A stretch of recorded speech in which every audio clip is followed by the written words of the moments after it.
Shouts out Big Steve. What's up? What's up? Another episode of the Big Brain MMA. Welcome to the show. Episode 135, UFC Vegas 93. Perez versus Taira. We're going to try and make some money on this card and this weekend. Right? Started off with PFL, absolute bum card. Anyway, we won't talk about that. Did I make money last week? Sure did. Let's go through the card, shall we?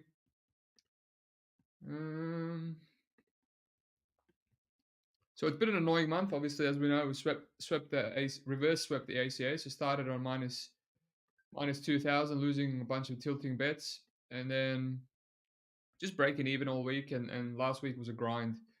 Heaps of low level regional MMA, and then I ended up on like a parlay for KSW, Oscar, and this dude fighting a bummy Serbian guy. That cashed easy for $1,000. I had to go around limits. I would never parlay Oscar, but yeah. And then I added Hoy last minute. I just thought he was going to be the better striker. The other guy has no good wins. He's got a bunch of wins that were flagged as bad, and then he's somehow 30-27's Hoy. I don't think Hoy's serious. I'm never betting on that guy again. I don't think he even trains properly. But yeah, I didn't watch the fight. Don't plan on it. So again, another break even. Didn't get anything on PFL. Just didn't get time to tape. I think all the bets were on the main card. I started from the bottom up, and then I burnt myself out. And then I taped most of Octagon, and there was a bunch of pick'em good odds that I passed on. I couldn't make a proper decision, and I ended up just putting like $400 on Manlis, Acorn Manlis, the guy that I absolutely hate, and then that lost. So a bunch of good dogs. The guy that knocked out Zawada, I liked him, didn't bet him. But yeah, so I lost $400 after breaking even on KSW, and I was quite tilted at that point. I was just like, oh man, 2 weeks in, and I just keep breaking even, and I'm so close to getting in profit. And then the UFC was good, right? The UFC was good. I passed on the Puja, Amanda rubbish. Denise Gomez, I like better, 500 to win 1,000. I tried to do more after round one, but I couldn't. Just the Bet365 account I'm using, I'm limited to only 500. Better than nothing. I didn't want to bet her pre because her issue is takedown defense. I just wanted to see how Moral looks. Obviously, she had no adversity. If there was any sort of adversity or Gomez stood up, as soon as Gomez put that guillotine on and I saw that Mora wasn't going to maul her, I was like, this is an easy bet. And yeah, 30-27. So yeah, and then I went to Castaneda. I had $1,000 on Castaneda. I actually had a full unit on him early in the week. I capped it as slight favorite due to level of competition. You know, more durable, better cardio. He's got power. He can mix it up. He's got good volume. High level of comp. But then as the week went on, I thought, I don't think I have any value on this at Pick'em. This is why I don't lock bets in early in the week. It's just Monday, Tuesday, very anxious days for me. I try to get as much tape and work done as possible, and I'm not thinking straight. And then as the week goes on, the mind starts to get cleared up and the reads get better. And I thought Mark was probably going to beat the crap out of him early, and then Castaneda might win round 3, but I don't know how much value I'm getting at Pick'em, so I'll reduce it to $1,000. I kind of wish I got off completely. Some sharps were on Marcos. But yeah, lost $1,000. It is what it is. Gave away my Gomez profit. Sterosa was dog a pass. I didn't play it, and then I stopped paying attention during live. That was a missed my bet by me. I had an early Carlos Pratis under 1.5, $1.60. I won 1,200 there. Should have played Pratis KO. Ludovic Klein, money line. I was taping it during the card. I liked it. I saw how strong his hips were, but yeah, I don't know. Something put me off. Pass. Pudel Soriani. I was saying how it's a clear dog or pass. Obviously, it's Puna. I got PTSD from betting him, so I missed out on that one. Zachary Reese. I did say Marquez was a trap. I just felt like I could look like a massive square playing Zachary Reese. But I parlayed round 1 at Pick'em with Bruno Ferreira round 1. That hit for $750. Then I had a decent sized bet on Raul Rosas and 1 takedown in round 1, which almost went up to Pick'em. I put 1,300 to win a half a unit, 1,000. I thought the under was good value, didn't play it. And then I was like, I'm not passing on Imavov. All my main event leans are hitting. So I played the 650 Imavov to win just over 500. Could have live bet him as well. I could see the tides turning. I think a lot of people were thrown off by, they expected Imavov to slow down. But it actually ended up being Cannonier started well, then kept clinching, gassed himself out, and Imavov came back into the fight. So not everything's black and white, ladies and gentlemen. I I know some people double down and lie about Kennedy even more after round one. Yeah, not everything's black and white. I'm a Immobil hater, but he had a lot of output against Delize, so it made sense that he gassed in that one, and it's all right. He had a good round three against Hawes. So yeah, 3,500 on the UFC. Thank you, goodness. Ended up in profit after just a break-even month, and yeah, 2,000 up. Even though I donated 400 to wellness, so we're just looking at building on this. A bit late for this podcast. It's just been a crazy busy week. Not even tape wise, just outside of life, outside of taping. But we'll see what we have. We'll look at some options here. We'll look at props, and we'll get through the card. Lou Betcha, it's going to be UFC 303 by the time this recap is done. Yeah, that's fine, Lou. You can just keep it, mate. I'm trying to make sure that it goes into your pod, into your style time. That's all. Taylor Mates, thanks for listening. Subhuman, thanks for listening. Alrighty, let's get into the money side, shall we? Julia Palastri, Josephine Knutson. My friend told me about Knutson, said this could possibly be a 2-unit play. I taped it reluctantly, knowing that it's always a hard click for me to lay juice, especially on the women's. And yeah, it's hard to see how Julia wins. It's probably going to be a very competitive split decision robbery. Knutson's a better striker. She's got better takedowns. She's really good on top. She might be minus EV sometimes, but she's really good at winning fights, kind of like Brad Katona. So for a decision machine, that might potentially lose round three. Julia Palastri comes on strong. I kind of didn't feel it like it. $1.44. That was 70%. I don't think I was getting an edge. Now the lines come in again. I'll have to look in. What's the odds now? I have no idea. 65% now.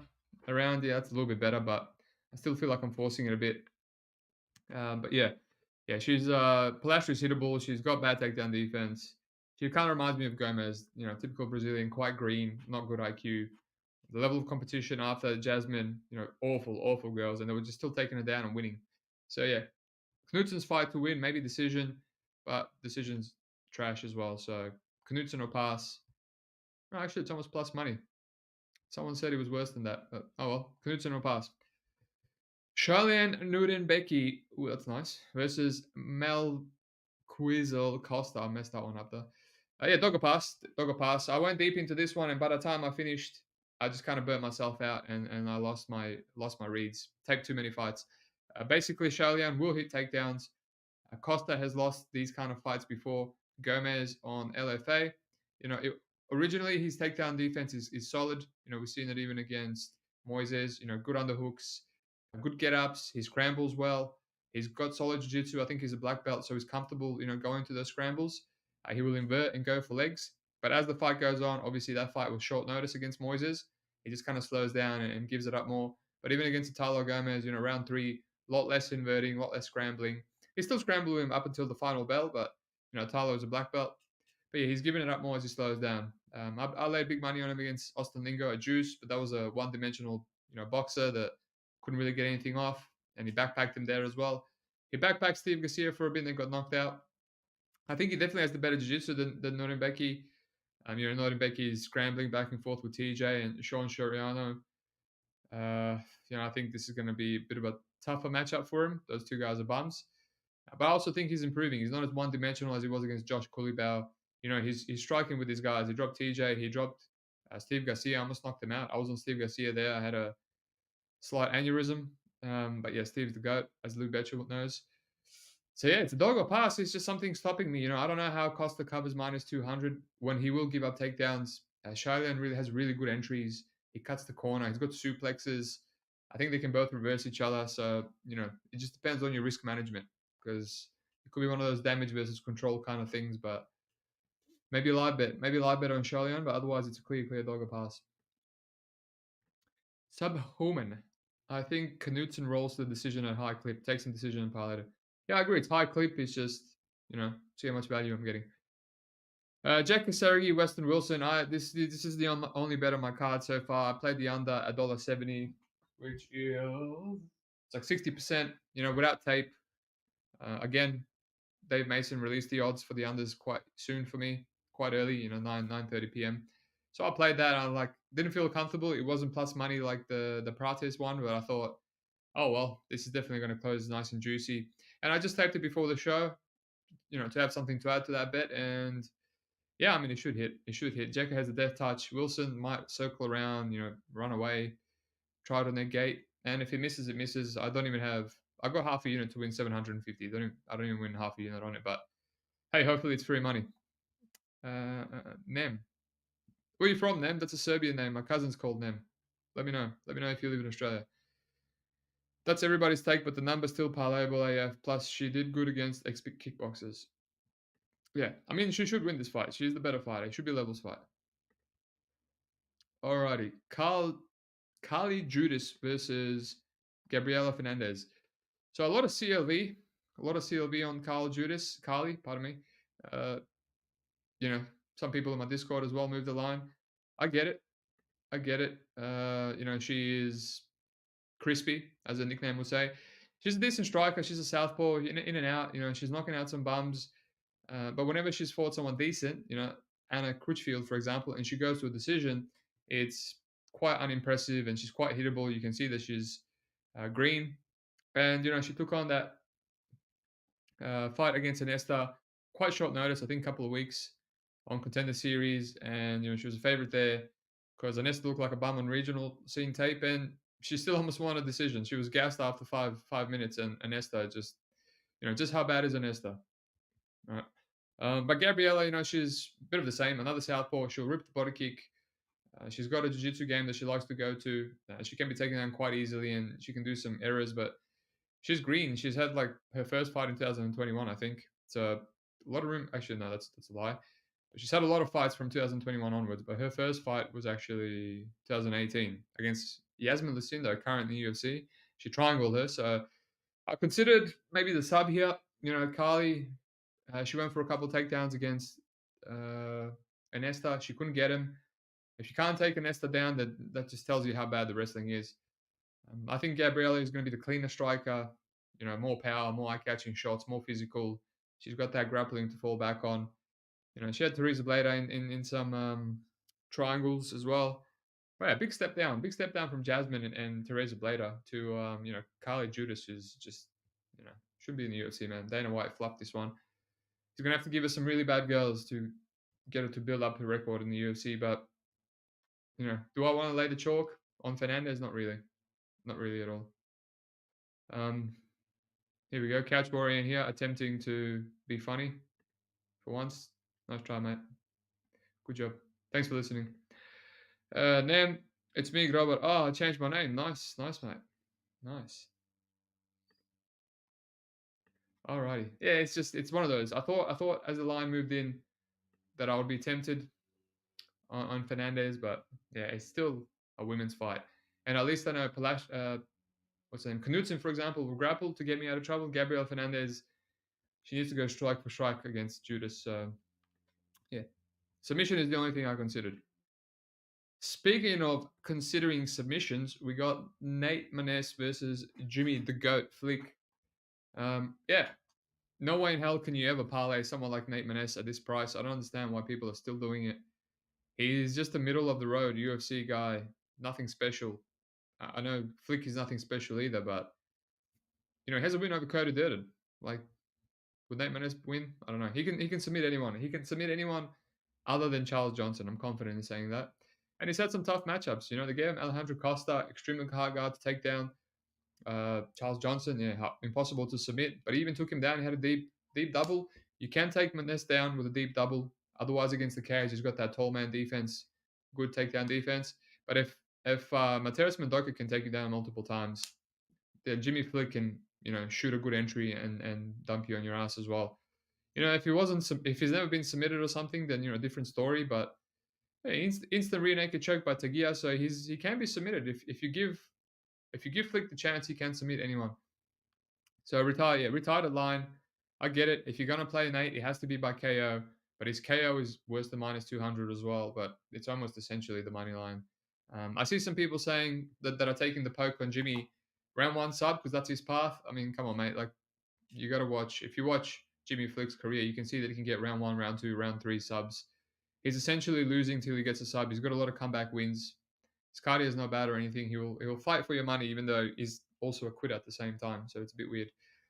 Yeah, the last betting video I made, short, was Malcolm Gordon versus Jimmy Flick, and I had beautiful dog money on Flick, and I haven't made a video since because I haven't found the bet that good. But yeah, I mean, I guess it's a dog or pass. Jimmy Flick sub. I have to dig into it some more, but I just dug enough to see that this was. I'm not interested in this fight. The under 1.5 minus 200 is it's wild as well. Like, yeah, I mean, Manes. Let's have a look. Let's wiki cap a bit. Manes just plods around, and the only reason he knocked out Tony Gravely under 1.5 is because Gravely was coming for blood. He was trying to kill him. Luke Sanders as well. He submitted him with 1 second to go under 1.5. Johnny Munoz couldn't submit him with like 3 rounds of top time, basically, some ground and pound. He couldn't knock out Johnny Munoz, who's a flake. Uh, yeah, Umar couldn't finish him. Yeah, that under's awful, honestly. The under's awful, honestly. If anything, I can probably see Nate Menez getting a ground and pound finish. A bit of Mendoka style. Parky under 1.5. No, I hate it. I just mentioned that I hate it. Flick live bet after one. Yeah, that's a good spot. See how Flick's going. You know, he was a really good live bet spot after Gordon, but I was just nervous because I had too much. I had like $1,000 on Flick and the way he was reacting. Sup, dog father. I'm glad you took a break from bragging to me in Discord to come and join me live. Thank you very much. If you guys didn't know, Dogfather made 2,396 profit on PFL. What a legend. Absolute legend. Alrighty. Let's go to the next fight. Tagir Ulanbekov versus Joshua Van. I love this fight. I love this card in terms of fight and the main event. You know, if one of these guys wins, you know, either Van or Taira, we get some new fresh blood in the flyweight division, which I think is a great division. It just needs to take out some of the old ranking guys and replace him. You know, get Nicolau out of there. Dvorak's already out of there. Get freaking Matt Schnell out of there. And yeah, good fights. So what do we got? What do we got? Yeah, Tagir Elbeko. I'm not going to talk too much about it. It kind of feels accurate. It's a massive step up for Joshua Van. You know, he's got those issues with the takedown defense, etc., etc. And not only that, he's got issues with, you know, eating leg kicks, head kicks, body kicks. Felipe Bunez was just slamming him. Obviously, everyone's mentioned he loves to give up round one, and that's true. You can't ignore that part. Kevin Borjas dropped him as well. So the guy's hittable. You know, he gives up moments, gives up minutes, and then he just comes on and breaks a lot of people. Is he going to break Tagir Elbeko? I mean, nobody's ever done it. Nobody's ever finished him, as far as I know. And he's been on the ground, you know, rolling with the likes of Nascimento, elite jiu-jitsu player. So, yeah, I mean, it just feels accurate. And if anything, I would rather play Joshua Van than force Tagir at minus 200 or worse. But I'm just going to watch this fight, see how it plays out, see how Joshua Van handles a really high step up in competition. And yeah, go from there. Look to live bet. And I do hope he wins. You know, I do hope we get some new blood. I like the kid. You can expect a lot of improvement from this kid. It's wild. He's never fought anyone like Zalgas when he made his UFC debut, and he beat the crap out of him. And then from then on, it's just been, you know, decent fights after decent fights. So, yeah, dog or pass. I see the under is even more money came in on Tagia. It's, you know, fair enough. The over, $1.40. Yeah. I actually thought Durden was going to give Tagira a fight, and that was a bit of a surprise to me. Maybe Tagira is better than I thought. But he does give up some moments, you know, the leg kicks. He doesn't seem to like pressure. He has been dropped by Team Elliott, you know. We'll see. The under. Do you have a 2.5 rounds? Maybe that's the spot. The under, it's a lot of accurately lined odds to my eyes. Maybe I'm wrong, but we shall see. Now we move on to the main card. I'm smashing through this for my boy Lou Betcher. You're welcome, mate. I'm doing my best. What do we got? Maybe grapple fuck decision sub after Manus gasses himself out. The only issue is Manus doesn't exert any energy whatsoever. Subhuman, nice work, Dogfather. There you go, Dogfather. What was Steve bringing out personal conversations in the public eye? You know, I'm sure you didn't want the world to know about your profit, my friend. My bad. I'll keep it to myself. I'll message my mom next time. That's a good idea. I'll do it as well if you give me her details. Van late KO. Solid Tagia hasn't fought many strikers in the lead highway. Yeah, that's it. I don't know about KO, but I think live bet itself will be enough for me. We'll get a good line, hopefully. The guy was taken down by Felipe Bunes still, who's bad takedowns. All right, Adam Fugit, Joshua Quinlan. Yeah, it feels kind of like a fight that I'm not really interested in. I favor Fugit as a fighter myself. Not a fan of Quinlan whatsoever. Slow, plodding, uh, southpaw. You can see him coming from a mile away. Insists on grunting every time he throws a combination. And Fugit, Fugit's longer. He throws a lot more kicks. He's faster. He doesn't have much defense, but I mean, he does seem extremely chinny on regionals. But then, he's taken a lot of damage from Morales. Took him to round 3 to get knocked out. Took a bunch of clean shots from Kinoshita. Yeah, it took a few shots from Mark Mallet before he was finally choked out. But yeah, he still has issues with the defense. He's extremely aggressive. And yeah, I think these guys' jiu-jitsu's evenly matched. I think they're both black belts. Fugi will go for wrestling, but his takedowns are not the best. Control's not the best. Yeah, it's one of those, man. I thought about the under. It was pick'em. Now it's decent plus money. I wasn't interested in pick'em because yeah, Quinlan has insane durability. And Fugit's so far has only been running through really extremely flaky guys like Kinoshita and Renfro and stuff. But yeah, I mean now this current line, this over at minus 200, man, it has my attention. Who the hell has played this over? Dogfather told me to play the under at Pick'em. Hopefully he didn't play it and get extremely reverse CLV now. But yeah, minus plus 140 for the under now. Even though Quinlan's extremely durable now, I'm kind of tempted now. Because Fugit hasn't gone, he's only gone over 1.5 once against Morales. And even the under 2.5, it's not a bad line. Dollar 74. Yeah. That's something I have to look into some more. Quinlan, even though I don't like him as a fighter, I don't favor him. I mean, if you give him someone with the chin of Fugit, maybe you can knock him out. So yeah. But other than that, pick him, a volatile fight. One guy could be winning until he gets bonked. I'm not interested. But I'm gonna look into those unders.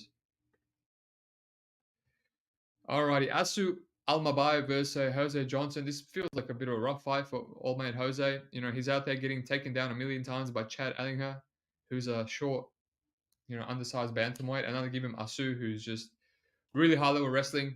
He had some adversity against CJ Vergara. People are just rushing to fade Asu with like the worst fighters. I don't know why. Everyone just keeps bringing up the Zach Makovsky fight. Zach was a ranked flyweight in the UFC, and the guy's 21-10.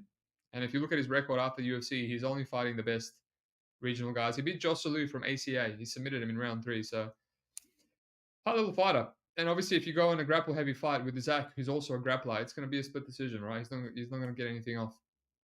So yeah, obviously, takedowns will be free here for Asu. I'm not parlaying him. I wouldn't parlay him at all. This is not a parlay card. So good luck to people that are doing it. Jose is dropping down to flyweight. Good luck to him. He seems quite skinny. He can probably do it. It doesn't have. I don't know. He's tall, but he doesn't look like a massive bantamweight. If that makes any sense. But he has insane power. We saw Asu get cracked a few times by CJ. CJ couldn't bust a grape unless he knees you to the body. But Jose can, and Jose is really good at dishing damage. When he gets on top, elbows, knees, good ground and pound, from the back, good elbows from the bottom. So this could be one of those damage versus positional fights where if he has a good weight cut and he's massive and he's doing the damage, and Asu's just trying to backpack him and then hit takedowns and he slows down a bit and he gets cracked once or twice. Could be sweaty, so I might have to look into it some more. I know some people that played the Jose dog. It's fine because it's a big number, so I can't fault it. But yeah, I'll look into it. It's the first part of the main card, so I'm going to play around with some takedown props. Take advantage of this book that that gave me some good takedown props on Almeida and then Raul Rosas Jr. last time. So yeah, other than that, then not really interested. Dogger pass. Oh, actually, my bad. I don't mind the under. I think the under was on Bet Online was minus. It was under 2.5 rounds and it was decent plus money. And then they refreshed it and he went to 1.5 rounds. That would have been a good bet. Asu, Jose will give his back up plenty of times. He couldn't submit CJ, but plus money. At some point, surely he can submit Jose. So, but now it's a 1.5, so I don't know. I gotta look into that fight specifically some more with the unders in mind. Nem, trying hard to bet Quinlan, but I can't. Just don't force a Quinlan bet, mate. It's the most infuriating thing. Akai Fueled Mountaineer, also known as NTT, the hiking expert. Fugit sub 2-3, $22. God damn. Yeah, I don't know. I don't know how I feel. I hate his wrestling. I hate his control. And Quinlan's a black belt. Quinlan never went to the ground in the UFC. He was taken down by that chinny bum, Wit, for a split second and he got up. Can still get a decent number on under in Asu fight. Yeah, I mean, it's decent. It's not even minus 200, but I gotta, before I rush and lock in a play, I have to reevaluate. Tape some more. Alrighty, Gareth Armfield, Brady Haystand, whatever the hell you pronounce his name. Yeah, favorite pass for me. My friend said, look into this. It's another juicy play. Again, he's much better at laying the chalk. I couldn't do it.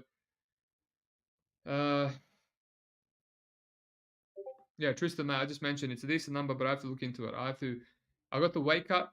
I'm not sure how the weight cut's gonna fare for Jose, and yeah, but he will get taken down. He will give up his back. So make of that what you will. Could look value, could look massive value. All right, Gareth Armfield. Yeah, my friend mentioned that it's probably a favorite or pass, and I don't disagree.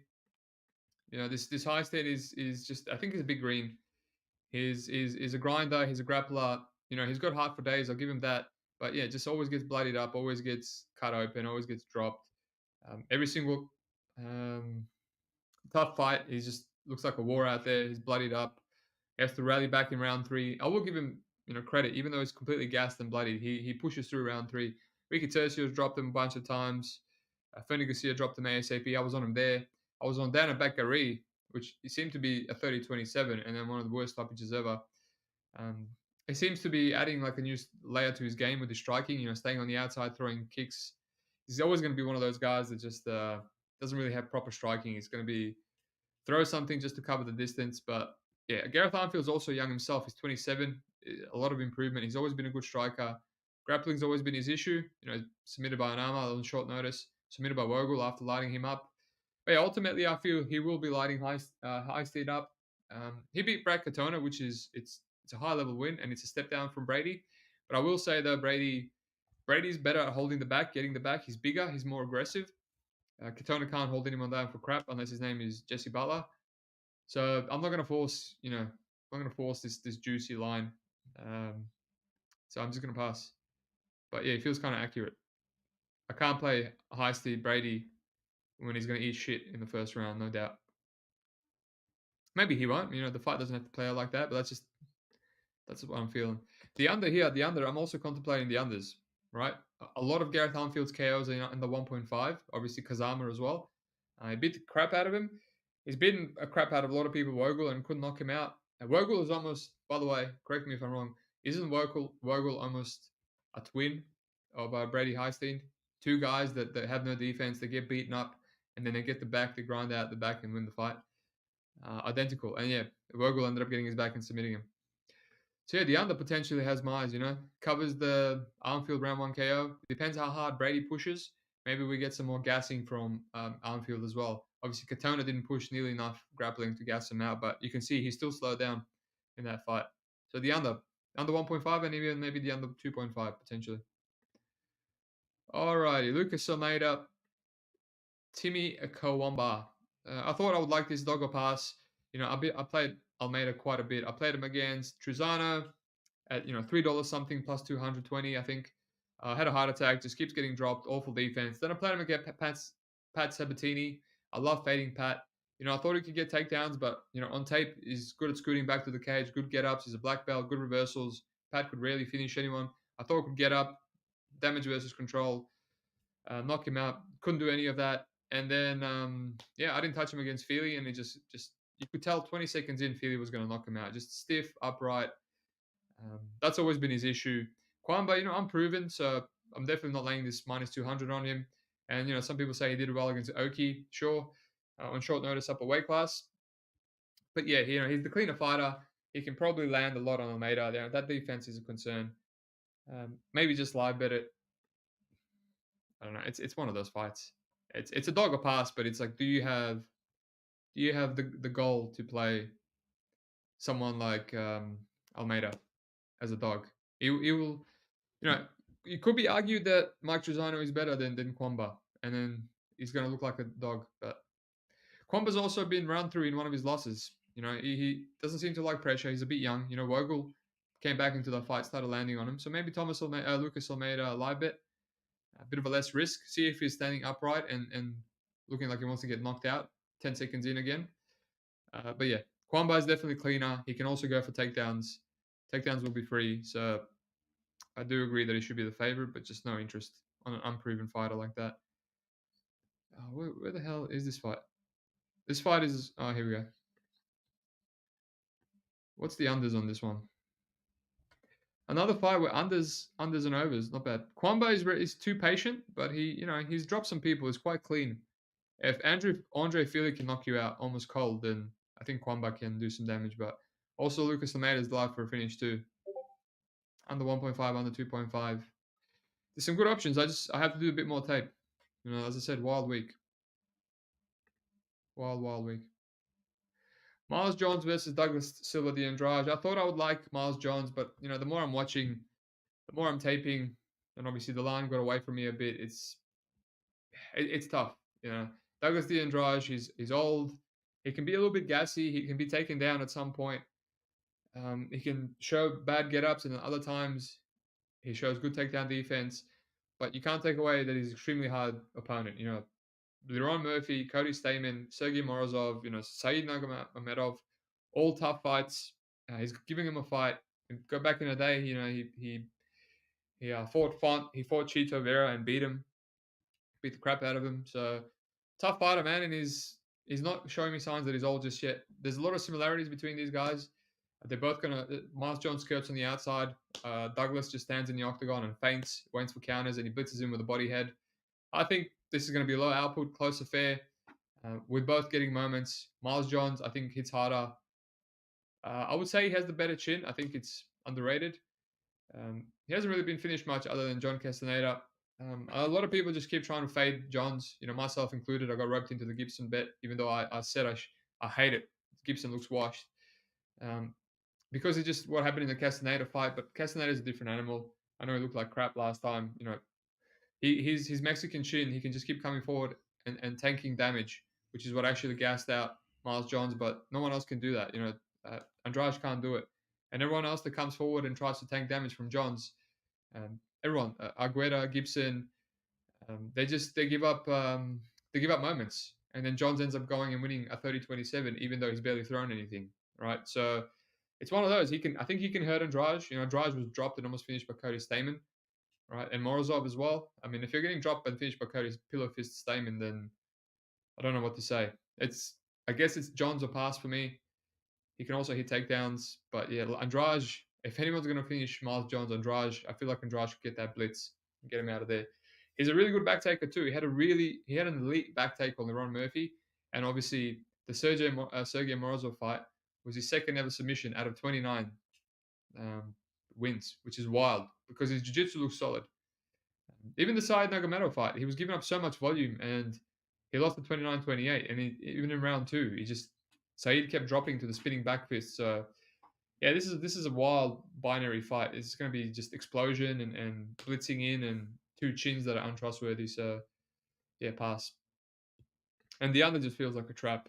Feels like someone could get knocked out, or they were just low tempo staring match where it goes over.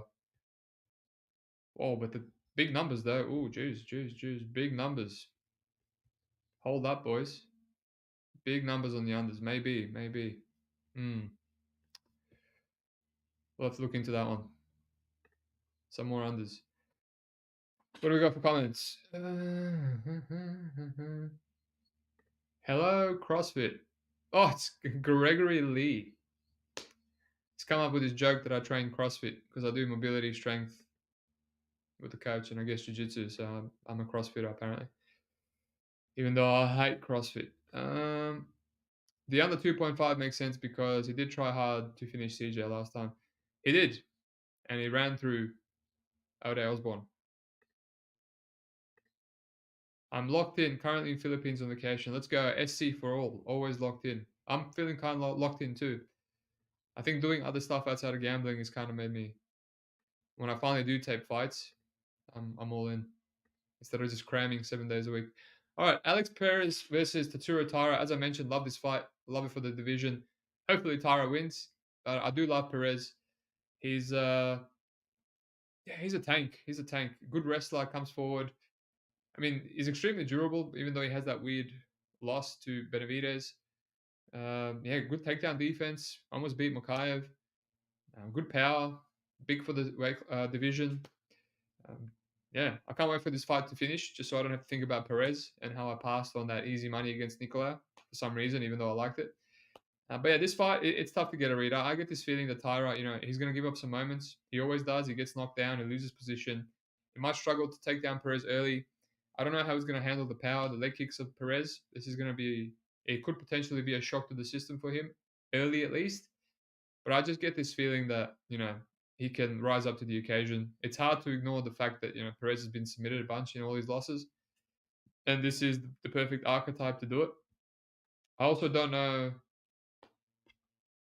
know why they swapped around the whole Van and Tyra matchups. If someone can tell me, I can look into the narrative nation aspect of it, and get deep.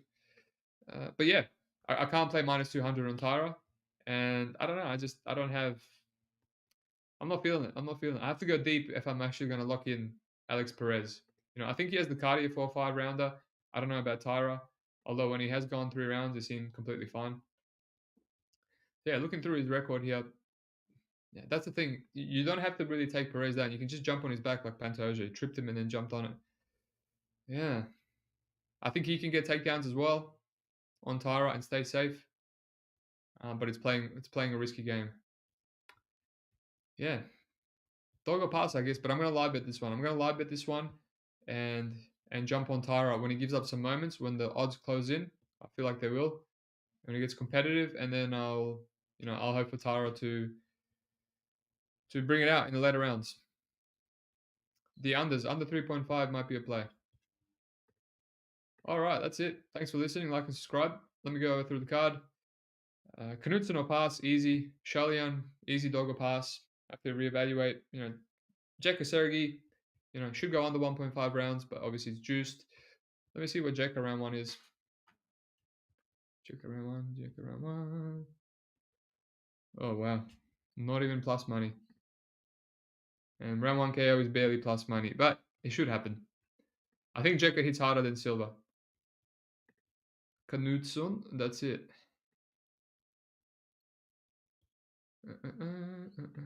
For sure, you got to take mini vacations every so often, refresh, and I agree. My best wins are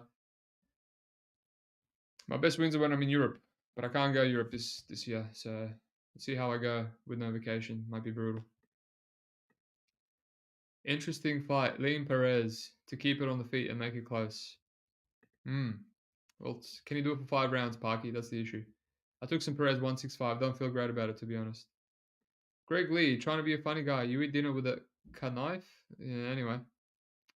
Powerful words from a man that looks like a 5'4". All right. SC for all. There's no point to bet Perez pre-fight when he'll likely lose round one. You get much better odds. You also from Taira getting a quick finish. Why do you think Perez will lose round one? He came out pretty good against. Pretty sure he won round one against Nicolau, and he was still a dog on the live line. And Taira, doesn't do well in every single round one. He's got moments where he gives stuff up. He lost position against CJ, and he was taken down by Carlos Candelaria. Yeah, I think I disagree. I think I'm reverse on that. I think Perez will do better, and then early, and then Taira will come in late into the fight because he's young and he still makes mistakes. But yes, what Greg Lee said, Perez can easily win round one. I mean, the guy's so active now. I think he would just come in super aggressive in there and try to put her on Taira. The unders could definitely be a shout. Under 2.5. But yeah. Where was I on the card? Yeah, Jacka round one, I guess, if you enjoy the plus money. Carly Judas, I don't know. This fight is a pass all around. I'll live bet it. Hopefully Carly does well. If she slows down again, get on the better line on Gabriella. Maybe her sub. She loves the guillotine, loves the triangle. Nate Manez, Jimmy Fleek. Oh, Jesus, horrible fight. Tagia. It's Joshua Van will pass for me, but I'm going to lie a bit. Quinlan. I'm interested in these unders. Asha Mabayev, Jose Johnson. I'm interested in the unders. Same as the Brady fight. Possibly the Lucas Almeida fights. Dog will pass. Miles Jones will pass for me, but unders are tempting as well. Tatsuro Taira, Alex Perez. Tough fight. I'm just going to lie about it, not force anything. Alrighty. Is what it is. One of those cards. Can't give you any bets. Let me know if the sound was... Actually, it's too late now. Sound's over. But yeah, like and subscribe. Thank you for listening.